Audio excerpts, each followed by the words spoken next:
Forget the cool movie posters. The legendary pirate wasn't some romantic hero. In reality, these guys were a messy mix of bored bookkeepers, total psychos, and the worst house guests you've ever met. Their daily routines were weirder than any fiction writer could dream up. We've dug up 33 of the wildest, dumbest, and most insane stunts they pulled off. Buckle up. Number 1. That cute monkey sitting on a captain's shoulder. It wasn't just a fun mascot. That little guy was a straight-up employee in the crime ring. Picture a fuzzy, tail-swinging theft machine. Smart captains trained these primates to be expert wallet snatchers. Hey, smash that like button, hit subscribe, and tell us your city in the comments. Imagine the noise of a busy W-type regatters. Harbor merchants yelling and carts rolling everywhere.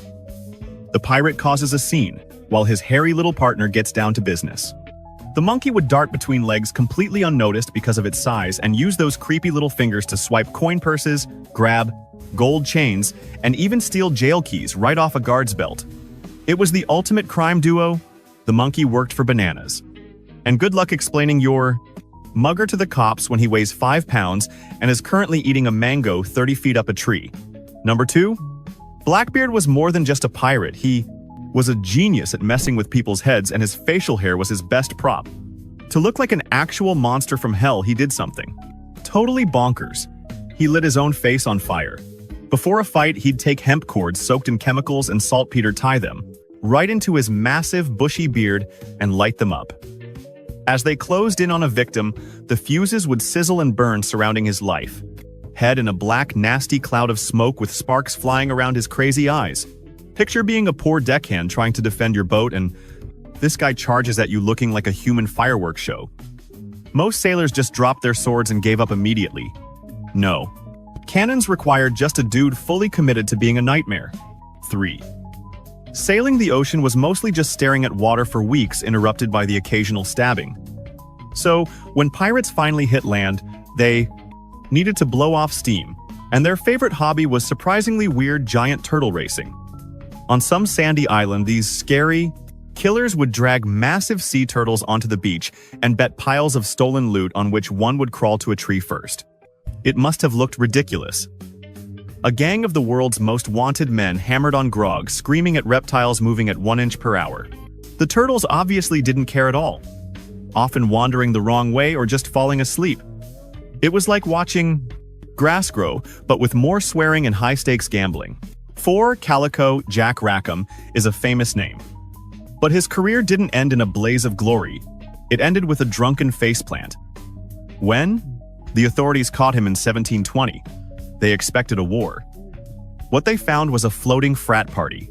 Jack and his entire male crew were so wasted they couldn't even stand up, let alone load a gun. They were practically in comas. The only people swinging swords were the 2 women, Anne Bonny and Mary Read, who fought like demons while trying to wake up. The useless men on the floor.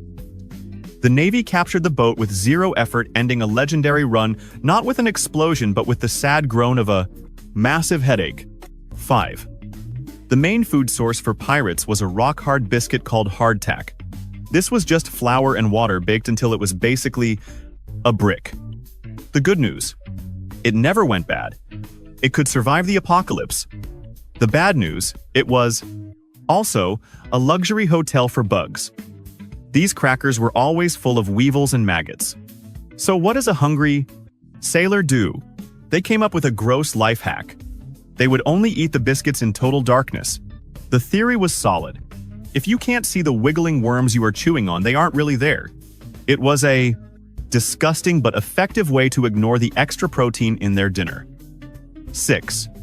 Not every pirate was a tough sailor born to the sea. Some were just rich guys having a midlife crisis.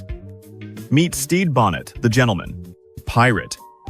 He was a wealthy landowner who woke up one morning, decided farming was boring, and went out and bought a warship. He hired 70 guys, called himself the captain, and hit the water. Despite having 0 clue how to sail a boat, command a team, or steal anything, he was so incompetent he actually paid his crew a weekly wage from his own bank account. He eventually teamed up with Blackbeard, who treated him like an embarrassing intern that needed a babysitter.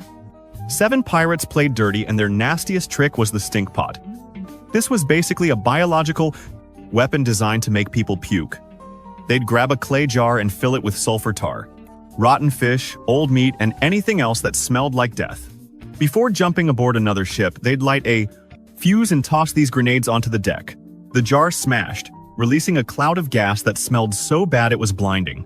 The point wasn't just to annoy the other crew. It was to make them gag, cough, and throw up so hard they couldn't fight back.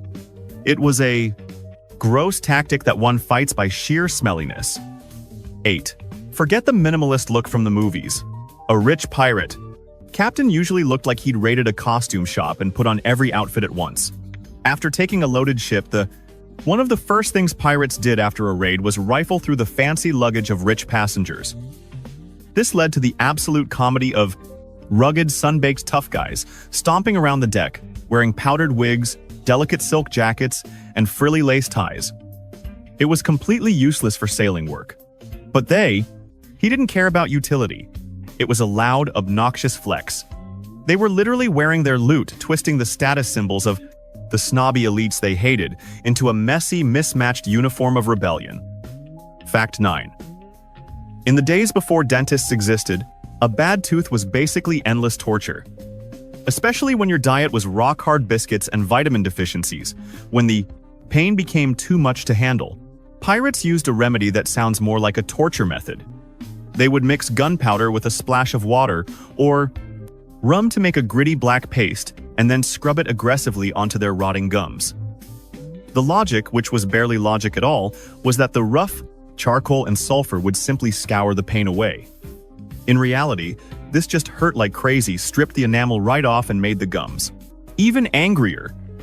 It wasn't really medicine.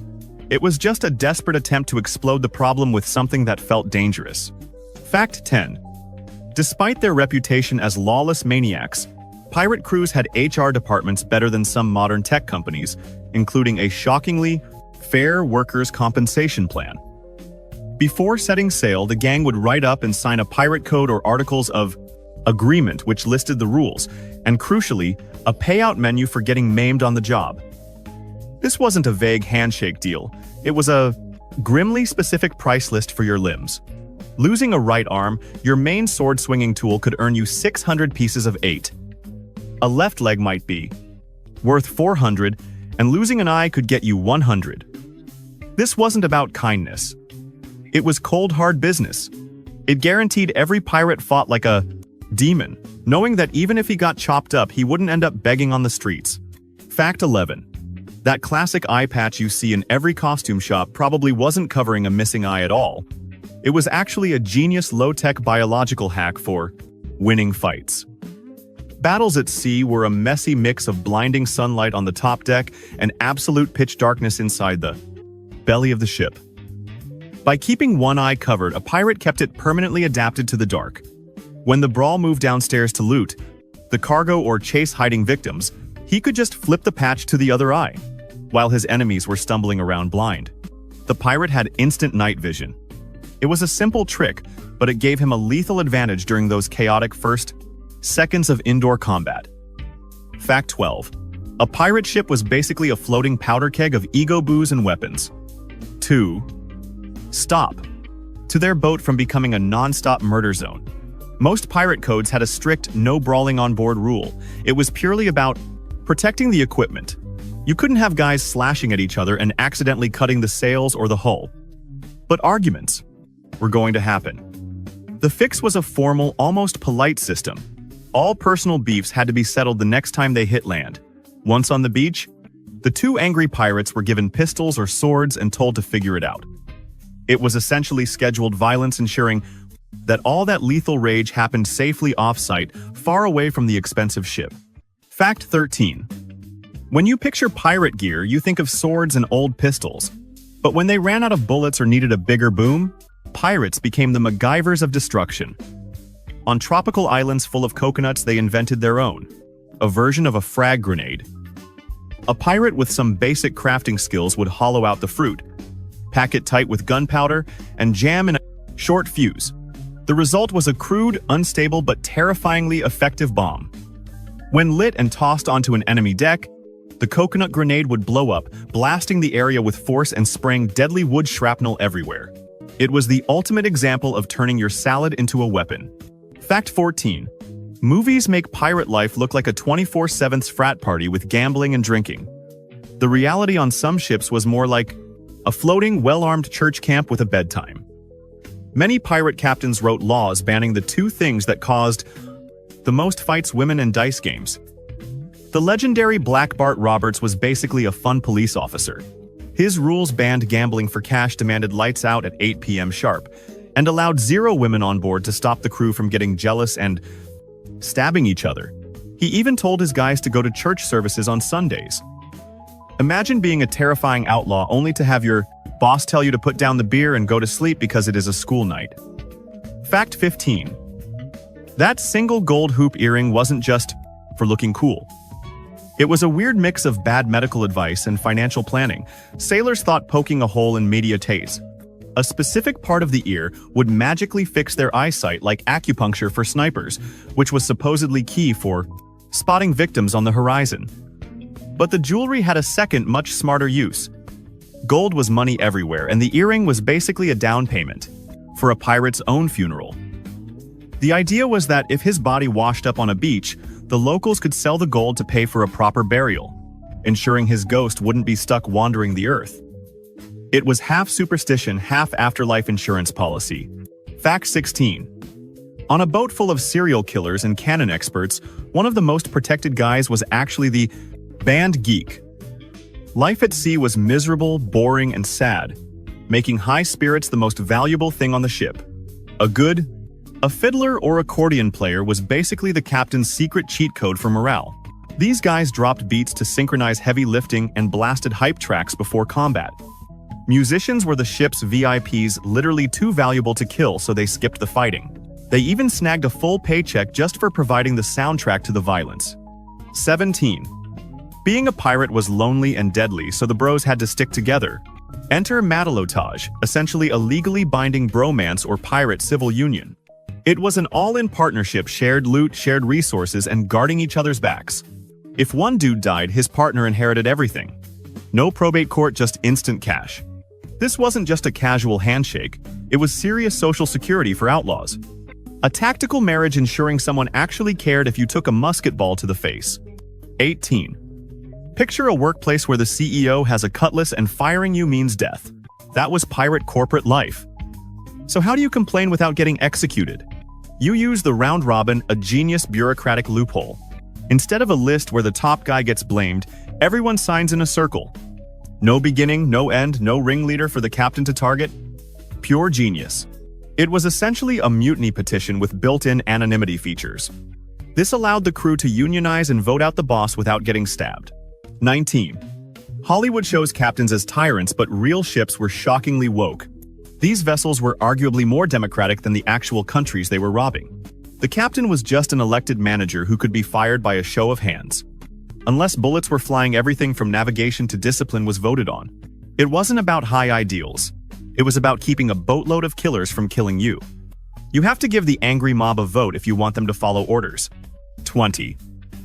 Your life hung on your gear, and flintlock pistols were total divas. A splash of water or some dust. Congratulations, your gun is now a paperweight.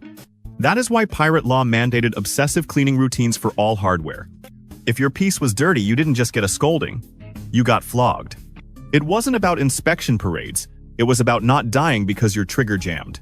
In a fight, that pistol is your only friend, so you better treat it right. 21. The skull and crossbones was actually just aggressive corporate branding. Raising the black flag was a business memo saying, "Surrender and we won't hurt you." It was the easy way. They wanted your cargo, not a murder charge. But if you fought back up, went the red flag, which meant management is angry. Red meant zero mercy, no prisoners, and a guaranteed massacre. This binary flag system scared victims into submission, saving everyone the hassle of combat. 22. After a hard day of felony robbery, pirates sat down to eat salmagundi, which is a fancy word for throw whatever garbage we have into a bucket. We are talking turtle meat, pigeons, fish, and pickled vegetables all mixed up, chopped, spiced, and drowned in vinegar to hide the taste of impending spoilage. It was served cold and tasted like chaos, but to starving sailors it was heaven. Basically a dumpster dive salad that they treated like fine dining. 23. Pirate economics followed a strict eat-what-you-kill policy. Unlike Navy chumps on a salary, pirates worked on 100% commission. Score big.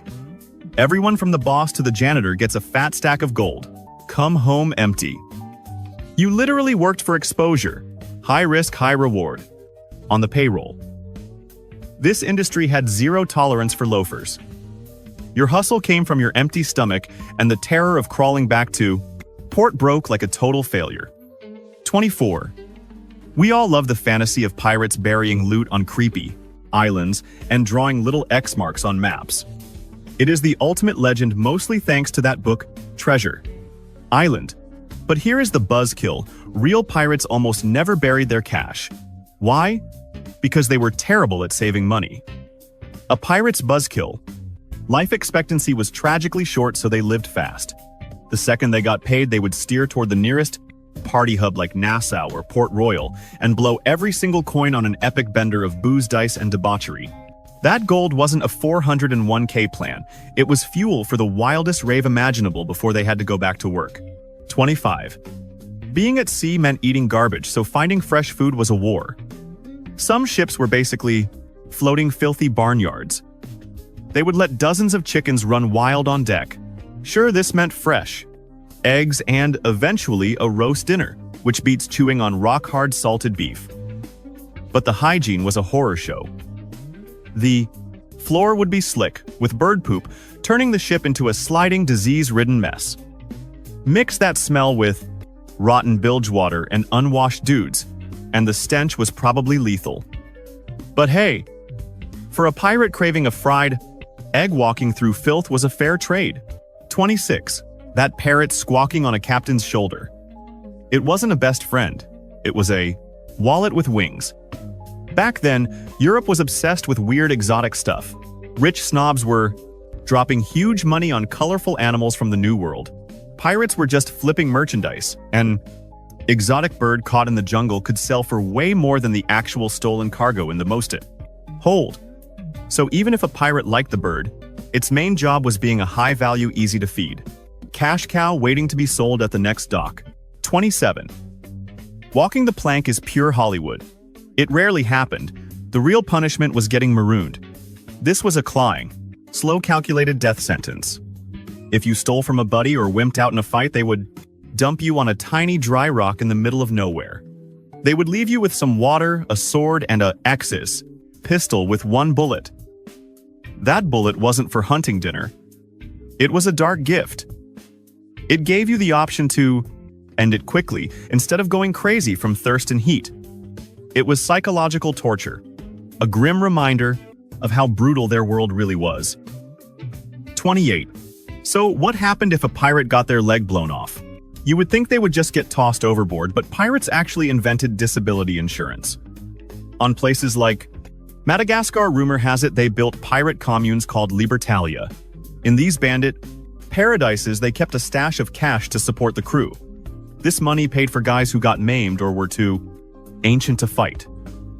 It was basically outlaw socialism, a safety net ensuring that if you sacrificed a limb for the team, you wouldn't starve in the street. You could retire in relative peace. 29. Pirates had massive egos. Like any outcast, they wanted to be remembered. When they stormed into the bars in Nassau, they did exactly what vandals do today. They tagged the place, using knives or the burnt wood. They would carve their names or rude pictures into the tables and walls of their favorite pubs. It was a way of screaming, "I was here." For a guy who technically didn't exist on paper and whose only legacy was being a criminal, scratching a name on a wall was a tiny rebellion, a way to make sure the world he deviltoos terrorized didn't completely forget him. 30. The best pirates weren't just thugs. They were genius sailors who weaponized the ocean. Some captains knew the Caribbean reefs so well they could pull off impossible stunts. They would bait a heavy Navy warship into a trap by memorizing the tides. They could steer their lighter ships to mess with the water flow, creating unnatural currents or whirlpools. This would send the clumsy enemy ship spinning out of control and crashing right into a hidden sandbar, wrecking the vessel without wasting a single ounce of gunpowder. 31. For a short wild time, pirates didn't just rob towns, they built one. Nassau became the legendary Pirate Republic, a fully functioning anarchist state. For 10 years, this was headquarters. No cops, no kings, just the collective rule of the scariest criminals on Earth. Icons like Blackbeard and Calico Jack turned Nassau into their headquarters. Think of it as a tropical frat house on steroids, a lawless party zone where fencing stolen loot was standard practice and captains actually unionized to keep the cops away. It was a brief, glorious dumpster fire of independent rule, basically functioning as the Vatican City for professional criminals. Number 32. Everyone thinks pirates were rebels fighting the power, but actually a bunch of the heavy hitters were essentially government employees with swords. This gig was called privateering. Whenever a war started, the king would hand out a permission slip known as a letter of marque. It was basically a license to steal that said, "Go mug our enemies, and it is totally legal."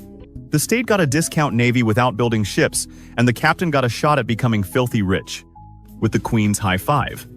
The problem was, when peace broke out, these guys realized regular jobs sucked, so they just ghosted their bosses and kept robbing people, graduating from contractors to full-blown pirates. Number 33. A wooden boat is basically a floating buffet, and often the rats ran the show. These infestations could get so out of hand that they ruined the trip. We are talking about a rodent army eating all the snacks, destroying the rigging, and chewing on your toes while you napped. When the cats went on strike, pirates went for the nuclear option. They would find a duller's quiet beach, drag off every single thing, worth a dime, cannons, gold rum, and literally torch their own ride. Burning the top and ship until it sank was the only way to make sure every last one of those vermin was roasted. It sounds like a wildly expensive overreaction, but they had no other moves.